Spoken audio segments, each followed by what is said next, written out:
Assalamualaikum warahmatullahi wabarakatuh. Baik teman-teman, mari kita mulai lagi untuk pemaparan materi yang selanjutnya, yakni tentang terapi air wudhu. Begitu.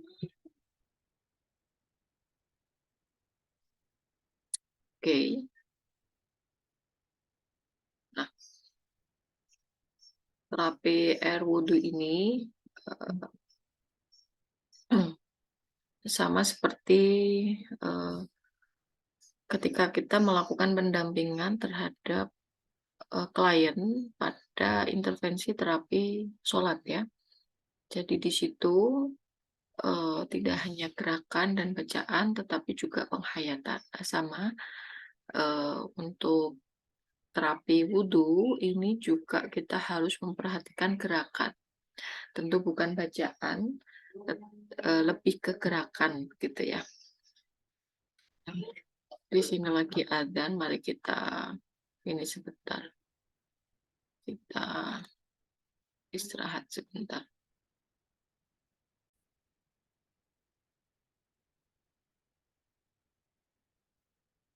Baik, teman-teman, mari kita lanjutkan untuk materi yang selanjutnya, yakni tentang terapi air wudhu atau hidroterapi. Seperti biasa, sesi orientasi ya, kita memberikan salam dengan memposisikan diri di depan pasien. Kita memperkenalkan diri dengan cara menyentuh klien. Nah, itu.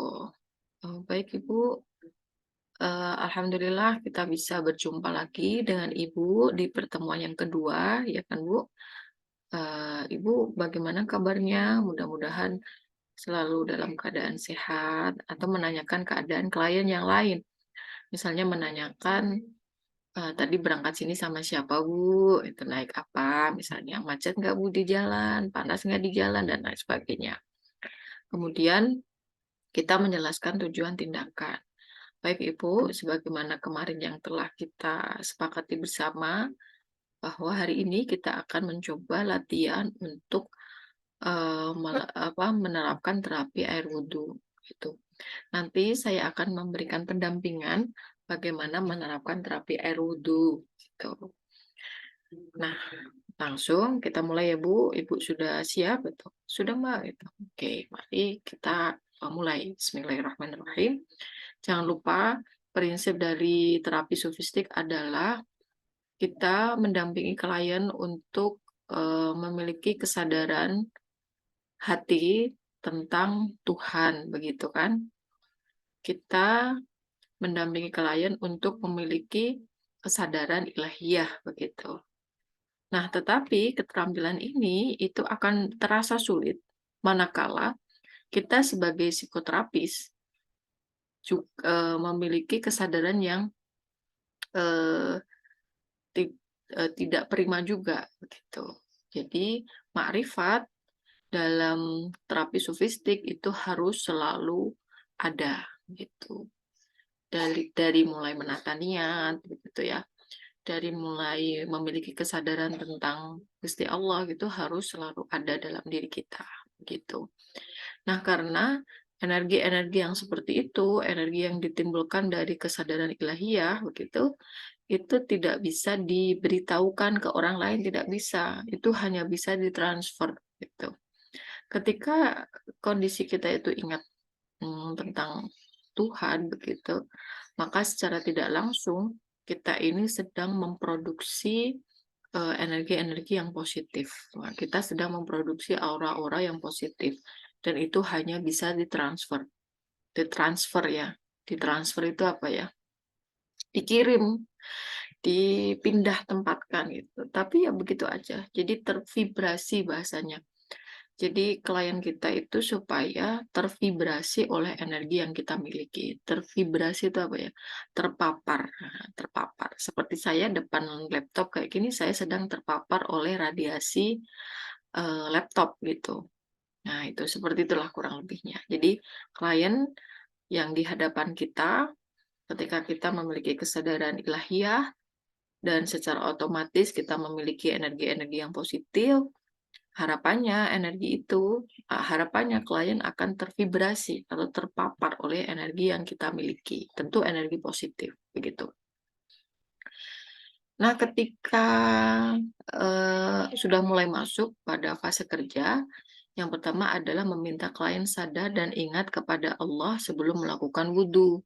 Yang maksudnya ya niat itu ya, niat itu harus dimaknai seperti itu. Jadi ketika niat nawaitul wudhu ali rafi'il hadasil asghari fardhu lillahi ta'ala, ketika niat, lisan membaca niat seperti itu, hati kita itu sadar. Jadi kita bisa mendampinginya dengan komunikasi yang seperti ini misalnya. Ibu, sekarang Ibu silakan niat untuk berwudu. Pakai lisan boleh, dengan bahasa Arab boleh, dengan bahasa Indonesia juga boleh. Ibu sekarang sadari bahwa Ibu sedang berhadapan dengan Allah. Gitu. Ibu melakukan kegiatan yang sangat disukai oleh Allah. Kan ingat ya, innallah yuhibbul mutatahhirin. Allah eh, senang, suka dengan orang-orang yang mensucikan diri. Nah, itu. Jadi sekali lagi wawasan tentang Tuhan, ya, entah itu perintah Allah, entah itu sifat-sifat Allah, asma-asma Allah itu harus dimiliki sebanyak mungkin oleh kita, begitu. Karena kita nanti akan mendapatkan pencerahan untuk mengatakan apa itu ketika wawasan kita tentang Allah atau makrifat kita kepada Allah itu banyak gitu. Tuh. Dan tapi jangan lupa untuk minta ini juga ya, minta apa namanya, dikasih ilham ya. Kadang tuh orang punya pengetahuan yang banyak tetapi sulit keluar dari mulut kita itu sulit itu ada juga. Nah, makanya sebelum bertemu dengan klien, kita juga harus berdoa, menyambungkan hati kita kepada Gusti Allah begitu, untuk meminta ini apa namanya, Rabbi syrah li sadri wa yassir li amri wahlul 'uqdatam min lisani yafqahu qawli gitu. Jadi jembarit dada gitu ya. Kemudian lisan kita untuk mengatakan sesuatu gitu. Nah, setelah itu kemudian meminta klien untuk mencuci mulut. Nah, madmadoh ya, membersihkan area mulut, cuci biasa gitu. Tetapi sembari klien mencuci mulut, dengan niat selain membersihkan mulut dari kotoran, sisa-sisa makanan, juga membersihkan mulut dari sifat-sifat mulut yang tidak baik. Jadi ketika klien, silakan Bu, sekarang kumur-kumur, misalnya ya kumur-kumur. Nah, sembari Ibu kumur-kumur, mari kita niatkan juga untuk membersihkan kotoran-kotoran yang disebabkan oleh mulut kita, sifat-sifat mulut kita yang tidak baik. Mungkin pernah kita berkata sesuatu yang menyakiti orang lain, mungkin kita berkata sesuatu yang kurang berfaedah misalnya. Nah, itu kita niati untuk membersihkan hal-hal yang tidak baik yang disebabkan oleh mulut itu. Nah, selanjutnya meminta klien untuk mencuci lubang hidung sambil berzikir agar dibersihkan dari hawa yang selalu mengajak kepada perbuatan yang tidak baik. Itu. Juga ketika mencuci lubang hidung ya, Ibu sekarang lubang hidungnya dicuci sambil diniati, Bu. Ya Allah, Ibu berdialog dalam hati seperti itu. Minta, ya Allah, saya membersihkan lubang hidung sambil saya niatkan untuk membersihkan diri saya dari hawa yang selalu mengajak saya berbuat yang tidak baik. Jadi dipandu klien untuk mengatakan seperti itu. Nah, selanjutnya kita minta klien membasuh muka perlahan-lahan sambil memijat lembut untuk membantu lancarnya peredaran darah. Ulangi beberapa kali, ya 3 kali cukup, sampai klien merasakan muka klien tidak tegang lagi. Sambil mengingat, selain membasuh fisik muka, juga membasuh ruh muka agar mendapatkan getaran nur ilahi. Nah, jadi kemarin kita sudah mendiskusikan tentang ruh muka atau ruh anggota tubuh kita, bahwa tubuh kita itu memiliki ruh atau qi atau nyawa gitu.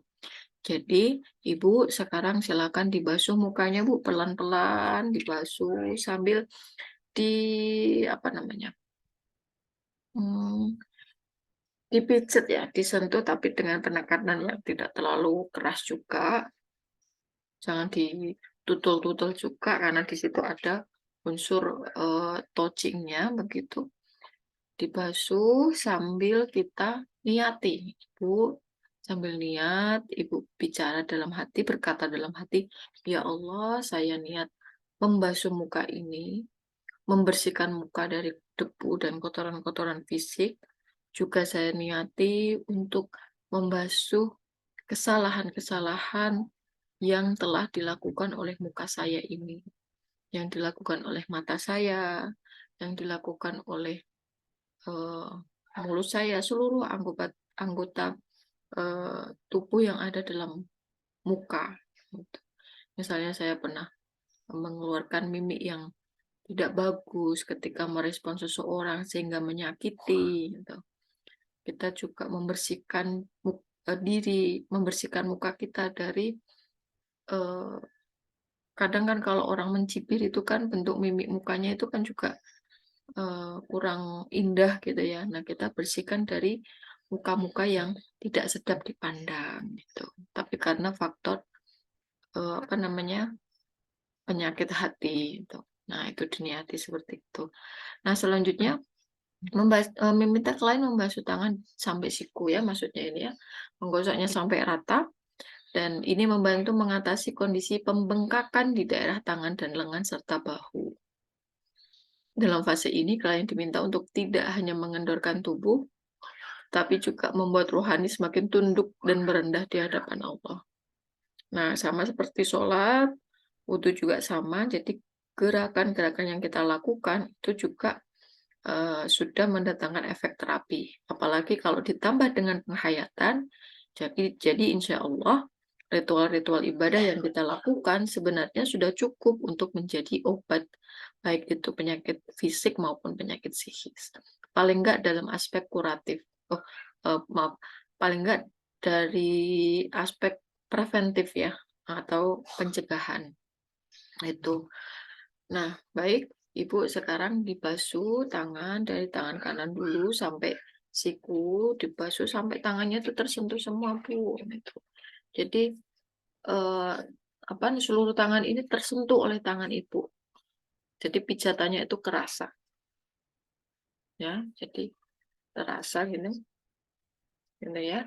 Digosok itu sampai rata sambil diniati, "Ya Allah Gusti, saya niat membasuh tangan sampai siku saya ini, selain membersihkan tangan saya dari kotoran yang bersifat fisik, juga membersihkan tangan saya dari perbuatan-perbuatan dosa yang diperbuat oleh tangan saya.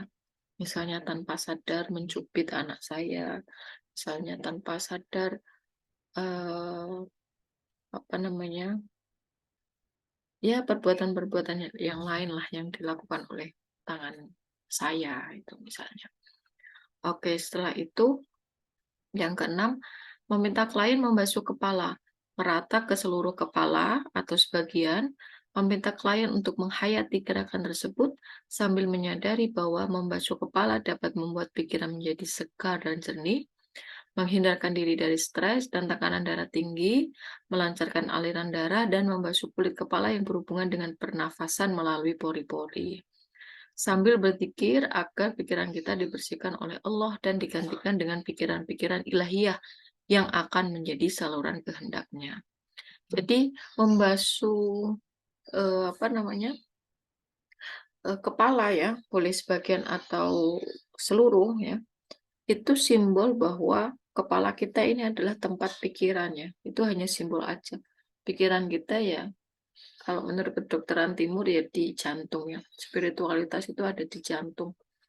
Nah, tetapi, hmm, apa namanya, pikiran juga bisa disimbolkan dalam bentuk kepala, itu. Nah, jadi ketika membasuh kepala itu bisa sebagian cukup dari sini atau kalau misalnya mau full juga boleh. Jadi air ya diusap ke kepala begini, terus di, didorong ke depan gitu. Nah, itu juga boleh. Gitu. Nah, ketika membasuh kepala ini ya diniati untuk membersihkan pikiran-pikiran yang kurang baik, yang kotor, yang tidak engkau ridhoi ya Allah Gusti.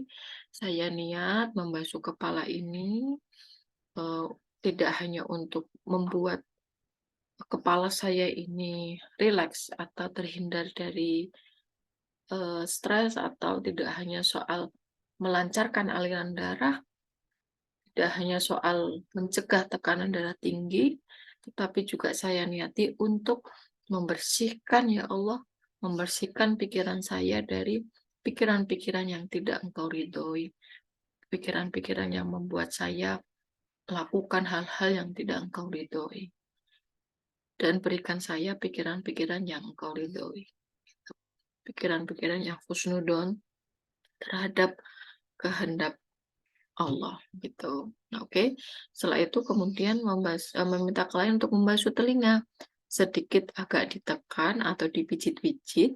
Ini bermanfaat menghilangkan ketegangan karena di daerah ini terdapat titik-titik akupuntur. Syaraf-syaraf yang berhubungan dengan organ-organ lainnya dapat dibangkitkan sehingga aliran darah yang tersumbat akan kembali lancar. Nah, itu kalau dari aspek terapi terhadap fisik ya. Nah, tetapi ini juga bisa berdampak pada psikis. Jadi ketika meminta klien untuk membasuh telinga, Ibu sekarang telinganya dibasuh, Bu. Ya, seluruh telinga ini harus tersentuh. Gitu. Yang dalam-dalam ini juga disentuh. Gitu. Ya, sedikit agak dipegang yang kencang gitulah, ditekan dan dipijit. Ada penekanan di situ. Seperti yang membasuh muka, membasuh tangan ada gitu. Supaya efek terapinya dapat. Nah, dibasuh telinganya. Nah, sembari kita membasuh telinga, sembari kita niati, ya Allah, saya niat membasuh telinga saya ini sambil saya niatkan untuk membersihkan telinga saya ini dari perbuatan-perbuatan yang kotor yang dilakukan oleh telinga saya. Misalnya mendengar seseorang digunjing gitu. Kadang kan kalau kita mendengar seseorang menderita, apalagi orang yang tidak kita sukai kan happy. Nah, padahal itu perasaan yang keliru. Nah, itu kesalahan-kesalahan yang seperti itu. Kita mohonkan ampun ya, sekaligus minta untuk dibersihkan gitu. Ya, jadi minta untuk dibersihkan itu sekaligus kita mengakui bahwa perbuatan yang kita lakukan itu keliru gitu. Kita mengakui dan kita mohon untuk diampuni oleh Allah gitu. Nah, ini tambahannya, ada footnote-nya, ini tambahan di bawah saya bacakan. Jadi kalau menurut Profesor Hembing, telinga terdiri dari dua satuan fungsional, yaitu sebagai alat pendengaran dan sebagai bagian dari sistem keseimbangan tubuh. Gitu. Jadi tidak hanya sistem pendengaran, tetapi juga bagian dari sistem keseimbangan tubuh. Dengan membersihkan telinga setiap saat akan menghasilkan rasa lebih sensitif terhadap getaran suara yang ditangkap oleh sel-sel pendengaran yang berbentuk rambut-rambut halus. Jadi sebenarnya teman-teman kalau kita itu srekep membersihkan telinga, tapi bukan dikolok ya maksudnya. Lebih ke ini tadi, titik-titik yang ada di telinga ini kita rajin untuk memijat ya atau menyentuh, tapi dengan tekanan secukupnya itu akan membuat telinga kita itu lebih sensitif gitu. Lebih sensitif. Mendengar sesuatu yang bahkan suaranya itu lembut sekali. Misalnya mendengar angin, mendengar sesuatu bergerak misalnya ya.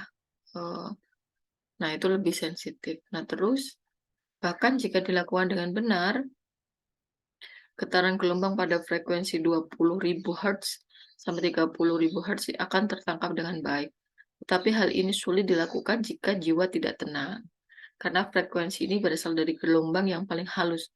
Hanya dengan melatih jiwa berpikir kepada Allah lah kehalusan rasa kita akan tercapai. Nah itu. Jadi apa namanya? Syarat untuk kita bisa lebih sensitif ya telinga kita untuk mendengar suara yang lebih halus itu kondisi jiwa kita harus dalam keadaan tenang gitu.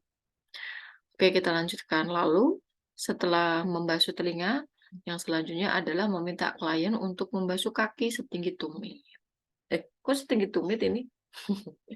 Keliru ya ini ya, sampai mata kaki harusnya. Ya,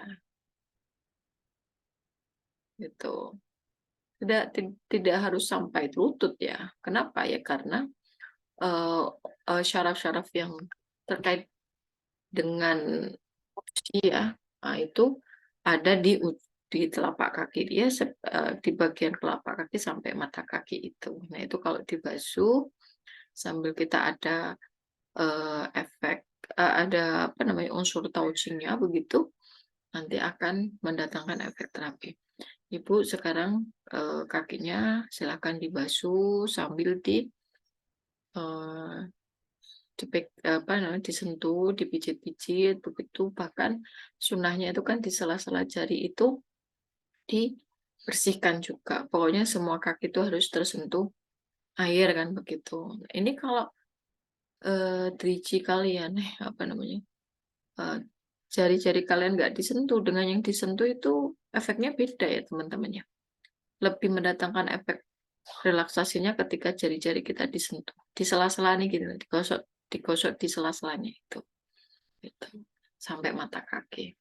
Ya Allah, saya niati membasuh kaki saya ini, selain membersihkan kaki saya dari kotoran-kotoran debu dan lain sebagainya, saya juga selain untuk melancarkan aliran darah, menguatkan kaki, saya juga meniatkan membasuh kaki ini dari perbuatan-perbuatan yang kurang baik yang dilakukan oleh kaki saya ini, ya Allah, yang barangkali mungkin eh, dengan kaki ini saya menuju tempat-tempat yang tidak Engkau ridhoi.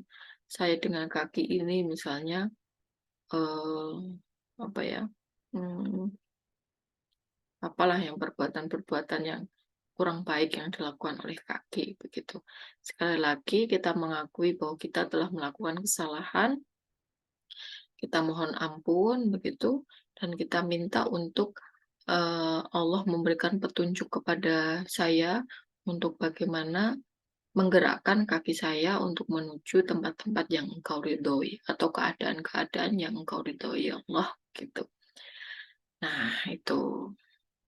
Oke, terus yang selanjutnya kita bilang, "Ibu, untuk terapi air wudhunya sampun, nah pripun sakniki, yang dirasakan pripun?" Gitu. Kita minta klien untuk memberikan kesannya, begitu kan. Nah, lalu setelah itu kita beri nasihat gitu. Jadi Ibu tadi sudah kita sama-sama belajar bagaimana untuk menghayati gerakan wudhu. Selanjutnya nanti kalau sudah di rumah, Ibu bisa mempraktikkan ini. Tidak harus ketika mau sholat, Bu. Ketika lagi marah, ketika lagi terlalu sedih, ketika terlalu bahagia, ketika perasaan kita terlalu emosional ya, tidak stabil begitu, kita bisa mempraktekkan terapi wudhu ini dengan cara yang seperti itu. Mudah-mudahan dengan ikhtiar yang kita lakukan, Allah senantiasa akan memberikan kemudahan kita dalam menjalani kehidupan yang selanjutnya yang lebih berkah, yang diridhoi oleh Allah Subhanahu wa taala. Amin. Nah, kalau seperti itu, sampun Bu, matur suwun. Apalagi yang ingin disampaikan, itu kita minta, kita kasih kesempatan. Kalau misalnya udah cukup ya sudah, tinggal kita tawarkan ada pertemuan lanjutan apa enggak. Tuh, kalau misalnya dirasa cukup ya sudah, dan terus langsung berpamitan. Gitu nggih. Terus penampilan selama tindakan ini juga tadi mohon diperhatikan, jadi ketenangan selama proses terapeutik, makrifat tadi ya, menjalin komunikasi yang tulus dan penuh penghayatan selama tindakan, coba sambil stalking-stalking Instagram misalnya. gak kena ngono kuwi rek.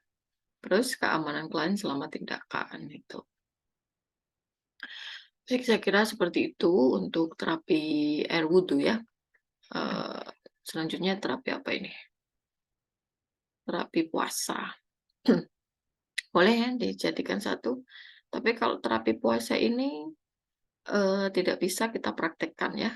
Jadi nanti teman-teman, hari Selasa atau hari Rabu ketika saya instruksikan, teman-teman untuk belajar mandiri misalnya, berarti kegiatan di perkuliahan itu adalah praktek simulasi, teman-teman praktek. Yang kemarin kan masih pada hutang terapi sholat sama terapi zikir, ini ditambah lagi, coba dipraktekkan terapi, apa tuh namanya,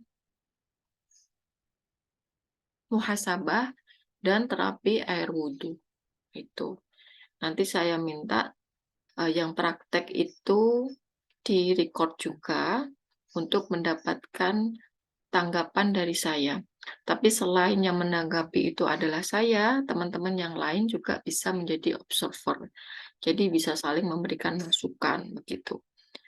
Begitu ya. Jadi teman-teman praktek terus direkam, gitu. Saya kira nggak butuh waktu lama lah. Tadi juga saya menjelaskan sambil saya praktek, gitu. Nah, begitu. Terus ini udah berapa menit ya saya? Sebentar ya. Oke, kita lanjutkan aja. Ini udah ke record kan? Bentar ya, saya cek dulu. Oh ya, sudah ke record. Saya khawatir terlupa. Oke. Mari kita lanjutkan untuk yang terapi puasa. Eh, Tentu ya, terapi puasa ini sudah banyak sekali yang mengkaji artikel. Kalau kalian menulis ya, terapi puasa gitu udah banyak sekali.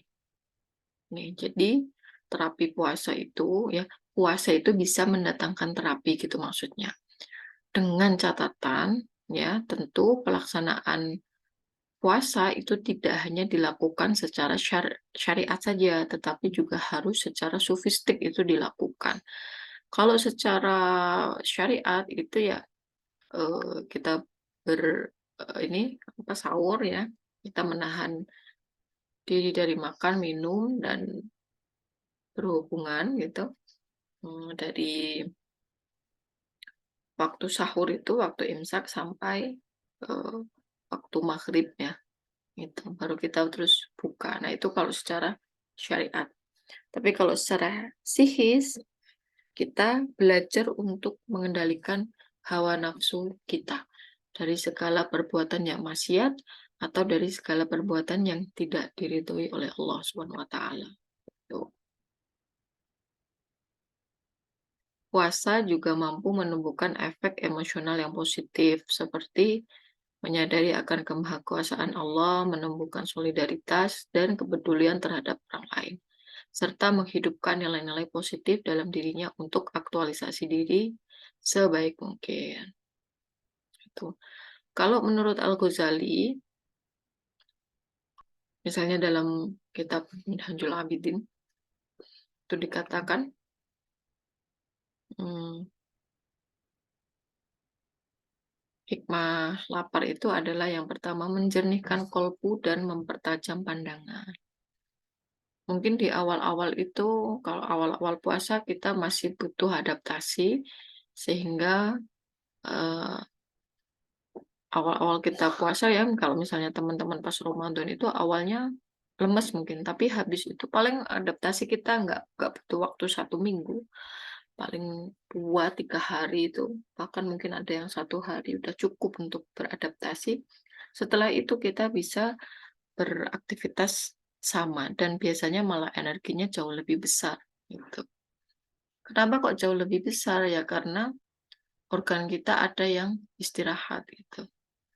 Gitu. Jadi eh, energi kita nggak terbagi-bagi untuk mengerjakan sesuatu gitu. Terus melembutkan kolbu sehingga mampu merasakan kenikmatan batin. Tuh. Nah, buat kita ini yang hatinya keras boleh dicoba untuk berpuasa. Hati keras tuh misalnya apa, Bu? Ya misalnya dikasih nasihat tapi gak sulit untuk menerima misalnya, atau sulit untuk merubah kebiasaan buruk, dirubah untuk menjadi kebiasaan yang baik misalnya. Butuh effort yang sangat, mmm, keras banget gitu misalnya. Nah itu harus dilembutkan kolbunya sehingga lebih mudah untuk melakukan kebaikan-kebaikan. Dengan puasa itu nanti akan menjadi salah satu jalan. Nah, kemudian menjauhkan perilaku yang hina dan sombong, mengingatkan jiwa manusia akan cobaan dan adab Allah, memperlemah syahwat dan tertanamnya nafsu amarah yang buruk, mengurangi jam tidur, dan memperkuat kondisi terjaga di malam hari untuk ibadah. Nah, ini ya banyak ya. Nah, ini adalah hikmah puasa. Itu teman-teman. Jadi boleh dicoba untuk puasa begitu. Insya Allah sih teman-teman sudah sering sekali puasa Senin Kamis ya, mudah-mudahan itu memberikan efek yang luar biasa sekali, terutama pada kesehatan psikis kita. Oke, itu. Baik teman-teman, itu untuk terapi puasa. Terapi sholat saya kira sama ya, ini hanya waktunya saja terapi sholat. Kalau yang kemarin saya jelaskan di kelas itu kan terkait dengan sholat yang sebenarnya bisa juga diterapkan pada waktu sholat tahajud juga atau sholat hajat ya, sholat malam itu bisa juga. Ya, saya kira sama. Untuk selanjutnya, oh sudah ya, terapi sodakoh nggak ada ya. Terapi sodakoh itu juga harusnya tidak hanya dimaknai memberikan sodakoh berupa finansial ya.